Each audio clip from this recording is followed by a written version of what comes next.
What's going on, everybody? Josh Engleman for Awesemo.com, and I am back with my NBA DFS contenders on DraftKings for Friday, April 8th. Now be sure to hit that like button, subscribe to the channel, and hit the notification bell so you know when everything goes live. Follow me on Twitter, at Josh Engleman. Let me know in the comments who your favorite plays are, and then go sign up at No House Advantage using the promo code Awesemo, where you can get $25 on your first deposit. Now we're rounding out the bottom of my top 10 with Zach LaVine, Fred VanVleet, Georgios Kalaitzakis, I think I got that right, Donovan Mitchell, and Pascal Siakam on the outside looking in.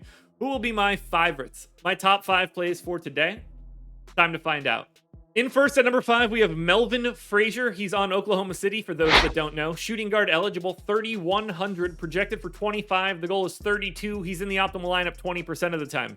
Frazier is one of the 7 guys that will play today in relatively sizable minutes. I gave him 32 here. If he gets those 32, he's like a 0.8 fantasy point per minute guy.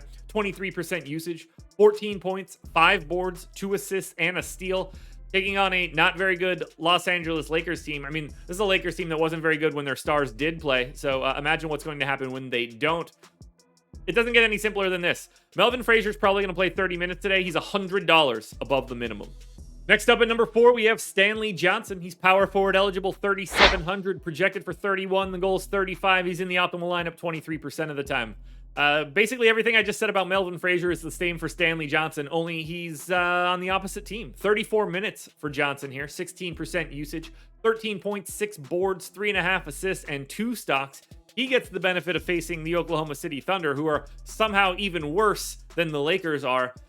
Again, it's another minutes play that unearths some value for you. Johnson's going to play a lot. Frazier's going to play a lot. They're both sub 4K. They're going to allow you to pay up elsewhere, and that's what you're looking for here. You're looking to be able to get to some of the pay up options even more. The value is plentiful. Next up, we go back to Oklahoma City for Jalen Horde. He's power forward center eligible, 5,600, projected for 39. The goal is 44. He's in the optimal lineup 29% of the time. Horde's been playing big minutes for OKC. I see nothing changing here. 34 minutes, 1.15 fantasy points per minute, 19% usage, 17 points, and 12 boards. That's incredible to think about for a guy that basically wasn't on this team 2 weeks ago. 3 assists and 2 stocks as well. We're going to be inundated with Lakers and Thunder today. There's so many guys getting increased roles at low prices. Can't avoid it. And that's why you see Frazier at 5, Johnson at 4, Horde at 3, and we are not done.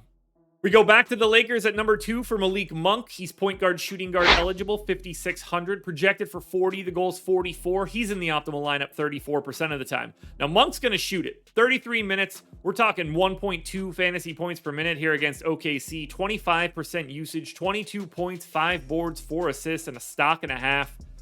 He should be primed to carve up Oklahoma City. He, I assume, is going to shoot more than anybody else on the team.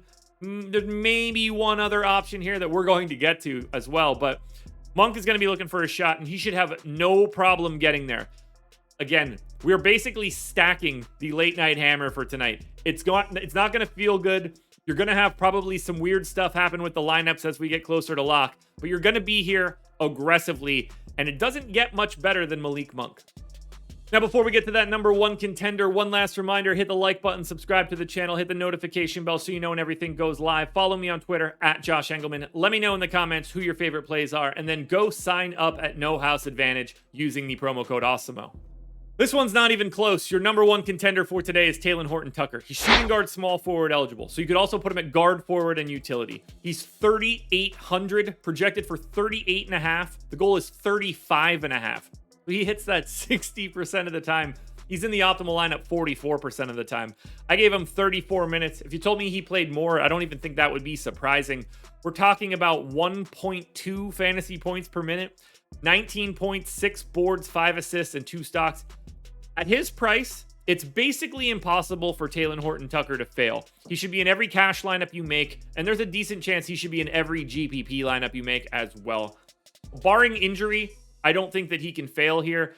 I think you're probably going to need him. 60% of the time, I think you're going to absolutely have to have him. Don't overlook him. Just play him. Don't get cute. Talen Horton-Tucker is your number 1 contender. Alrighty, folks, that will do it. Those are my NBA DFS contenders on DraftKings for Friday, April 8th. There's a FanDuel and Yahoo version of this video around here somewhere, so make sure you're checking it out. Good luck tonight, everybody. Win some money. We're back again Sunday morning for another edition of the Contenders.